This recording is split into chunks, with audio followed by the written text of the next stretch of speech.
Pulivendula Vontimitta ZPTC స్థానాలకు జరిగిన ఉప ఎన్నికల్లో తెలుగుదేశం పార్టీ ఘన విజయం సాధించింది. 2 చోట్ల వైసీపీ ఘోరంగా ఓడిపోయింది. పులివెందులలో ఏకంగా డిపాజిట్ కోల్పోయింది. పులివెందుల టీడీపీ చరిత్ర సృష్టించింది. జెడ్పీటీసీ ఎన్నికల్లో వైసీపీ అభ్యర్థిపై టీడీపీ అభ్యర్థి మారెడ్డి లతారెడ్డి ఘన విజయం సాధించారు. 6033 ఓట్ల మెజారిటీతో లతారెడ్డి గెలుపొందారు.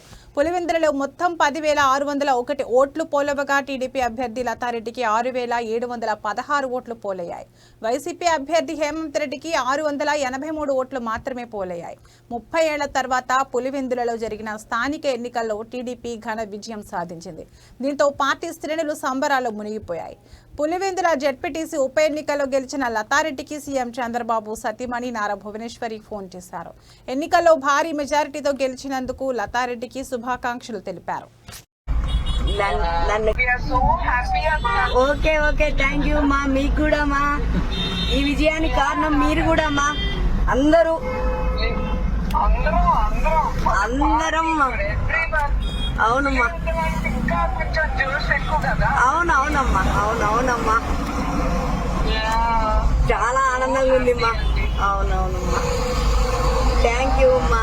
థ్యాంక్ యూ అమ్మా. మీరు ఫోన్ చేసినందుకు చాలా చాలా సంతోషంగా ఉంది. Okay once again thank you మా. అవునమ్మా ఓకే ఓకే. మీ అందరి సహకారంతో నన్ను గెలిపించారు ప్రజలు కూడా. జై తెలుగుదేశం మా. ఓకే జై తెలుగుదేశం. ఓకే మా థ్యాంక్ యూ. ఓకే.